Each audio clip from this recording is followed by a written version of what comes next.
Double speed triple ஸ்பீடாக செயல்படக்கூடிய ஒரு காலகட்டமாக நாம் மாறிவிட்டோம். அப்போது நம்ம ரொம்பவும் பரபரப்பாக ரொம்பவும் ஸ்பீடாக செயல்படுவோம் அப்படிங்கிறது லேசாக ஒரு சின்ன ஷேடோ, எங்கேயாவது ஒரு சின்ன ஒரு ஸ்மால் எஸ்எம்எஸ் வந்தால் கூட ஒரு கிளைண்ட்டுக்கிட்ட இருந்து அதனை போய் முழுவதுமாக முடித்து அதனை இம்மீடியட்டாக ஒரு ப்ராஃபிட்டாக கன்வெர்ட் பண்ணக்கூடிய அமைப்பு என்பதை இந்த சனி வக்ரம் என்பது ஏற்படுத்தும். அப்போது பூர்வீகம் சம்பந்தப்பட்ட விஷயத்தில் எங்களுக்கு வர வேண்டிய நிறைய சம்பத்துக்கள் எங்களுக்கு வரணும் சார். அதுவும் இல்லாமல் எங்களுக்கு நிறைய பூமிகள் வர வேண்டியது இருக்குது. வந்த பூமிகள் இல்லைங்க பிரச்சனை, அந்த ப்ராப்ளத்தை சால்வ் பண்ணி தான் என் குழந்தைய நான் வெளிநாட்டுக்கு அனுப்ப போகிறேன், படிக்க வைக்க போகிறேன், ஒரு பெரிய வீடு கட்ட போகிறேன், அந்த வீட்டை காமிச்சு தான் என் பொண்ணுக்கு நான் கல்யாணம் பண்ணணும், இல்லை என் பையனுக்கு நான் வரம் தேடணும் அப்படின்னு நினைக்கக்கூடிய நபர்களுக்கு எல்லாமே, அதாவது இது நாள் வரைக்கும் நான் நிறைய தடவை சொல்லியிருக்கேன், ரிஷபராசிக்காரர்கள் எல்லாமே இந்த ஜென்ம குருவில் ரொம்பவும் சிக்கி சின்ன பின்னமாக சிதைந்து போனார்கள். பார்க்குறதுக்கு ரிஷபராசிக்காரர்கள் இந்த சுக்கிரனுடைய வீட்டில் குரு அமர்ந்து கிட்டத்தட்ட ஒரு வருஷமாகவே இவங்களுக்கு நிறைய டென்ஷன்ஸு, பிரச்சனை, தவறான முதலீடு, போட்ட காசு திரும்ப வருமா வராதான்னு தெரியாத அளவுக்கு பிரச்சனை, போட்ட பணம் எங்கே போச்சுன்னு தெரியல, நம்மை தவறாக ஒரு நபர் அதனால் நம்மளை மிஸ்கைடு பண்ணி நாம் வாய்ப்புகளையும் வசதிகளையும் இழந்து இன்னைக்கு ஓப்பனாக சொன்னால் நம்மளை ரோட்டில் கொண்டு விட்டுட்டாங்கப்பா, கடன் வாங்குற நிலைமையில கொண்டு ஆளாக்கிட்டாங்கப்பா அப்படின்னு சொல்லக்கூடிய அளவில் இந்த ரிஷபராசிக்காரர்களுடைய நிலைமை அப்படிங்கிறது இருக்கிறது.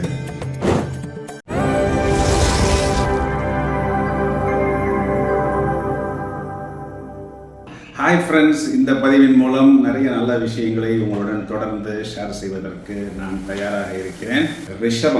ரிஷபராசியை பொறுத்தவரை நிறைய பேர் சார் எங்களுக்கு 7 சனி ஆரம்பிச்சிருச்சு சார், அஷ்டம சனி ஆரம்பிச்சிருச்சு சார், அர்த்தாஷ்டம சனி ஆரம்பிச்சிருச்சு சார், ஒன்றுமே நடக்க மாட்டேங்குது சார், ஏதாவது ஒன்று நல்லதாக சொல்லுங்கள் சார் அப்படின்னு சொல்கிறாங்க.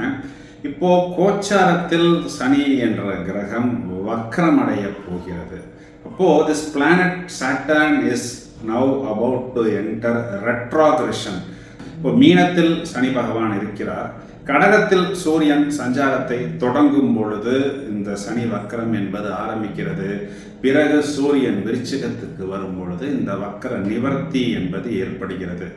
ஜூலை மாதம் 13ஆம் தேதி இந்த சனி வக்கரம் தொடங்கி 27/11 நவம்பர் மாதம் 27ஆம் தேதி வரை இந்த வக்கரகதியில் சாட்டர்ன் இருக்கிறார். சனி கிரகம் வக்கரம் அப்படின்னா தனது இயல்புக்கு மாறிய நிலை, எந்த ஒரு விஷயத்தையும் மிகவும் ஸ்லோவாக மிகவும் மெதுவாக பார்த்துக்கலாம், அப்புறம் பண்ணிக்கலாம், அதாவது ஒரு விதமான ஒரு சோம்பேறித்தனமாக தியாகம் பண்ணக்கூடிய ஒரு அமைப்புல நிறைய நல்ல நல்ல வாய்ப்புகள் வந்தாலும் நாம் அதனை விட்டு கொடுக்கக்கூடிய ஒரு போக்கில் ரொம்பவும் ஸ்லோவாக செயல்படக்கூடிய இந்த சாட்டர்ன் அப்படிங்கிற ஒரு கிரகம் வேகம், அதிவேகம், மிக வேகமாக பயணிப்பது தான் இந்த சனி வக்கரம்.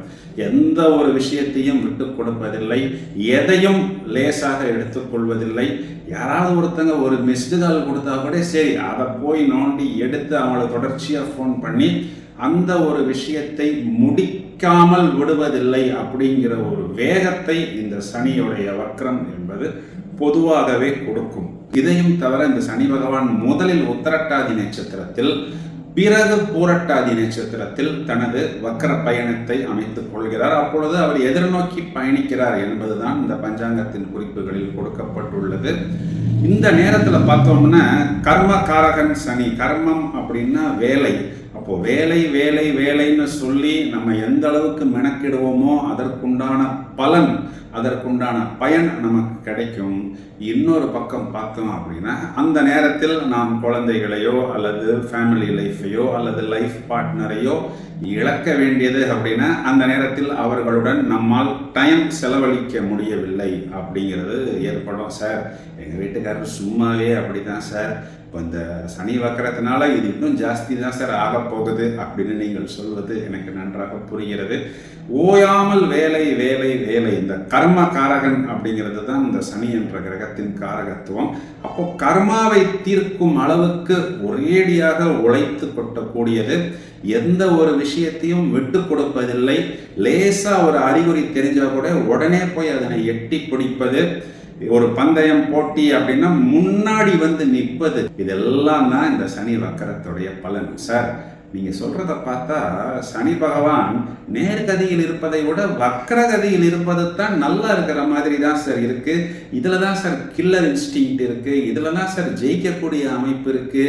ஓப்பனாக சொல்லப்போனால் இதில் தான் சார் சுயநலம் அதிகமாக இருக்கு அப்படின்னு நீங்கள் சொல்வது எனக்கு நன்றாக புரிகிறது. அதாவது இது நாள் வரைக்கும் நான் நிறைய தடவை சொல்லியிருக்கிறேன், ரிஷபராசிக்காரர்கள் எல்லாமே இந்த ஒரு ஜென்ம குருவில் ரொம்பவும் சிக்கி சின்ன பின்னமாக வந்து சிதைந்து போனார்கள். பார்க்குறதுக்கு ரிஷபராசிக்காரர்கள் எப்பொழுதுமே ஒரு மாதிரி பளிச்சுன்னு டீசெண்டாகவும் ரொம்பவும் லக்ஸரியஸாகவும் அட்ராக்ஷனாகவும் இருப்பார்கள். என்ன காரணம்னா இவங்களுக்கு ராசியாதிபதி அப்படின்னு சொல்லக்கூடிய கிரகம் சுக்கிரன். இந்த சுக்கிரன் தான் ஒரு இளமை மாறாத தோற்றம், கலைகளில் தேர்ச்சி, ஒரு ஈர்ப்பு, களத்திர காரகன், காதலுக்கு காரகன் அப்படின்லாம் வரக்கூடிய கிரகம்.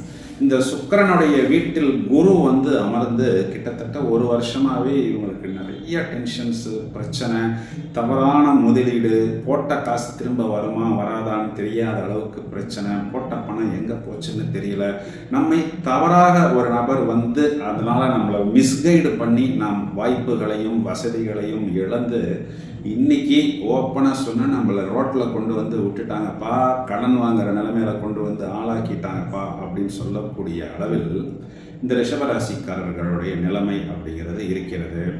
இவர்களுக்கு இப்பொழுதுதான் ஒரு வாய்ப்பு கிடைத்திருக்கிறது. இது எந்த மாதிரி வாய்ப்பு அப்படின்னா, ராசியை விட்டு குரு வெளியே போய்விட்டார். 10ஆம் பாவத்தின் அதிபதி சனி 11 லாபத்திற்கு வந்திருக்கிறார். 10ஆம் பாவம் சொல்லக்கூடிய தொழில் ஸ்தானத்தில் ராகு பகவான் வந்து அமர்ந்திருக்கிறார். இது எல்லாமே இவர்களுக்கு ஒரு ஐஸ்கிரீம் வாங்கினா 2 ஐஸ்கிரீம் ஃப்ரீ அப்படின்னு சொல்லக்கூடிய அமைப்பில் தான் இருக்கிறது. ஸோ கிட்டத்தட்ட ஒரு 3-4 வருஷத்துக்கு அப்புறம் ரிஷபராசிக்காரர்கள் இப்பொழுதுதான் அந்த ஒரு வருமானத்தை, ஒரு கேஷ் ஃப்ளோவை, ஒரு செழிப்பை பார்க்கக்கூடிய காலகட்டம். இவர்களுக்கு ரொம்ப நுணுக்கமாக இந்த பலனை நீங்கள் கவனிங்க. 11ஆம் பாவத்தில் சனி பகவான் அமர்ந்திருக்கிறார், 10க்குரியவன் 11இல் இருக்கிறார். இப்போது ஜீவனாதிபதி லாபத்தில் வரும் பொழுது அது லாபம் அப்படிங்கிறது ஜோதிட விதி. லாபத்தை கொடுக்கக்கூடிய கிரகம் ஒரு மந்த கிரகமாக இருந்தால் அந்த சனி பகவானின் 3வது பார்வையானது நமது ராசி மேல் வந்து நம்மளையே ஒரு மாதிரி ஸ்லோவாக அப்புறம் பார்த்துக்கலாம், பின்னாடி பார்த்துக்கலாம், யோசிச்சு செய்கிறேன், இப்படி ஒரு சான்ஸ் வந்திருக்கா, சரி பிரதர் நான் யோசிச்சு சொல்கிறேன் அப்படின்னு வரக்கூடிய சில வாய்ப்புகளை எல்லாம் தவற விடுற மாதிரியான ஒரு அமைப்பையும் ஒரு சோம்பேறித்தனத்தையும் லேசாக தூண்டி கொண்டிருக்கக்கூடிய அந்த கிரகம் இப்பொழுது பயங்கர ஸ்பீடு, ஃபுல் ஸ்பீடாக மாறி அந்த பார்வை, 3ஆம் பார்வை நம்ம மேலே வந்து விழுகும் பொழுது என்ன ஆகும் அப்படின்னா, நாமும் டபுள் ஸ்பீடு, ட்ரிபிள் ஸ்பீடாக செயல்படக்கூடிய ஒரு காலகட்டமாக நாம் மாறிவிடுவோம். அப்போது நம்ம ரொம்பவும் பரபரப்பாக, ரொம்பவும் ஸ்பீடாக செயல்படுவோம் அப்படிங்கிறது லேசாக ஒரு சின்ன ஷேடோ, எங்கேயாவது ஒரு சின்ன ஒரு ஸ்மால் எஸ்எம்எஸ் வந்தால் கூட ஒரு கிளைண்ட்டுக்கிட்டேருந்து அதனை போய் முழுவதுமாக முடித்து அதனை இம்மீடியட்டாக ஒரு ப்ராஃபிட்டாக கன்வெர்ட் பண்ணக்கூடிய அமைப்பு என்பதை இந்த சனி வக்கரம் என்பது ஏற்படுத்தும். ஏன்னா இது 11ஆம் இடம் 10ஆம் இடத்தை நோக்கி பயணிப்பதாக எடுத்துக்கொள்ள வேண்டும். 10ங்கிறது தொழில், 11ங்கிறது லாபம். முதலில் சனி பகவான் இங்கே வந்து உத்திரட்டாதி நட்சத்திரத்தில் பரபரப்பாக, அதாவது வக்கரமாக செயல்படும் பொழுது இங்கே உத்திரட்டாதி என்பது நமக்கு எந்த மாதிரி அமைப்பில் வருகிறது என்று பார்த்தால் ஜீவனமாகவும் பாக்கியமாகவும் வருகிறது. அந்த இடத்துல நம்ம ஜீவனம் அப்படிங்கிறது நம்மளுடைய தொழில் நேரத்தில் ஒரே இடத்துல ஒன்றுக்கு மேற்பட்ட வேலைகளை நாம் இழுத்து போட்டு கொண்டு செய்வது. ஆஃபீஸ் பாய் வரலையா, நானே அந்த வேலையை பண்ணிடுறேன். அப்புறம் மார்க்கெட்டிங் வரலையா, நானே அந்த வேலையை பண்ணிடுறேன். ரிசப்ஷனிஸ்ட் வரலையா, நானே அங்கே வந்து உட்காந்து. எம்டி வரலையா, நான் தான்ப்பா எம்டி, நான் இன்னைக்கு வந்துட்டேன் அப்படின்னு சொல்லக்கூடிய அளவுக்கு ஒன்றுக்கு மேற்பட்ட வேலைகளை இழுத்து போட்டு கொண்டு செய்வது. அப்போ அதற்குண்டான லாபமும் பரிசும் வரும். ஆனால் அந்த நேரத்தில் கொஞ்சம் நம்ம ஃபேமிலியை மிஸ் பண்ண வேண்டிய, டைம் ஸ்பெண்ட் பண்ண முடியாத ஒரு சூழ்நிலையை ஏற்படுத்தும். இதே சனி பகவான் 7வது பார்வையாக 5ஆம் இடத்தை பார்க்கிறார். 5ஆம் இடம் அப்படிங்கிறது பூர்வீகம். அப்போது பூர்வீகம் சம்பந்தப்பட்ட விஷயத்தில் எங்களுக்கு வர வேண்டிய நிறைய சம்பத்துக்கள் எங்களுக்கு வரணும் சார். அதுவும் இல்லாமல் எங்களுக்கு நிறைய பூமிகள் வர வேண்டியது இருக்குது. வந்த பூமி விற்கல, அதில் வில்லங்கம் பிரச்சனை. அந்த ப்ராப்ளத்தை சால்வ் பண்ணி தான் என் குழந்தைய நான் வெளிநாட்டுக்கு அனுப்ப போகிறேன், படிக்க வைக்க போகிறேன், ஒரு பெரிய வீடு கட்ட போகிறேன். அந்த வீட்டை காமிச்சு தான் என் பொண்ணுக்கு நான் கல்யாணம் பண்ணணும், இல்லை என் பையனுக்கு நான் வரன் தேடணும் அப்படின்னு நினைக்கக்கூடிய நபர்களுக்கு எல்லாமே நவம்பர் 27 வரைக்கும் ஒரு சரியான கோல்டன் ஆப்பர்ச்சுனிட்டி. உங்கள் பூர்வீகம் சம்பந்தப்பட்ட பிரச்சனைகள் அனைத்துமே உங்களுக்கு வேக வேகமாக தீரும். அதுவும் இல்லாமல் நீங்கள் உங்கள் 5ஆம் இடங்கிறது புத்திரஸ்தானமாக வருவதனால் உங்கள் குழந்தைகளுக்கு நீங்கள் என்ன செய்யணும், வெளிநாட்டுக்கு அனுப்புறதாக இருக்கலாம், இல்லை ஒரு நல்ல காலேஜில் படிக்க வைக்கிறதா இருக்கலாம், இல்லை அவங்களுக்கு ஒரு பிஸ்னஸ் அமைச்சு கொடுக்கறதா இருக்கலாம். இது எல்லாமே நீங்கள் இந்த காலகட்டங்களில் நீங்கள் பண்ண முடியும். ரொம்ப நாட்களாக, ரொம்ப வருஷமாக நாம் என்ன செய்ய நினைத்தோமோ அது தொடர்பான அனைத்து விஷயத்தையும் நம்மால் செய்ய முடியும். 5ஆம் இடம் என்பது பந்திரஸ்தானம், புத்திஸ்தானம். இப்போ பிரமாதமான யோசனைகள் புத்தியில் வரும். இந்த மந்திர உபாசனை செய்வது, ஜெபம் செய்வது, தெய்வங்கள் தேவதைகளை சித்தி செய்வது போன்ற அனைத்து விஷயங்களும் நமக்கு இப்போது அனுகூலமாக அமையும். இதையும் தவிர இதே சனி பகவான் இவர்களுக்கு 8ஆம் இடத்தை 10ஆம் பார்வையாக பார்க்கிறது.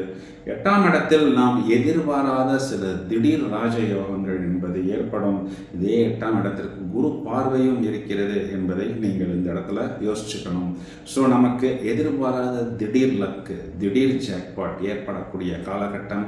ரிஷபராசியை பொறுத்தவரை இந்த சனி வக்கரம் என்பது கண்டிப்பாக முதல் தரமான ராஜயோகத்தை கொடுக்கும் அப்படின்னு சொல்வது மட்டும்தான் நிதர்சனமான உண்மை. அன்டில் நவம்பர் 27 இந்த வாய்ப்பை நீங்கள் பிரமாதமாக உபயோகித்துக் கொள்ளுங்கள்.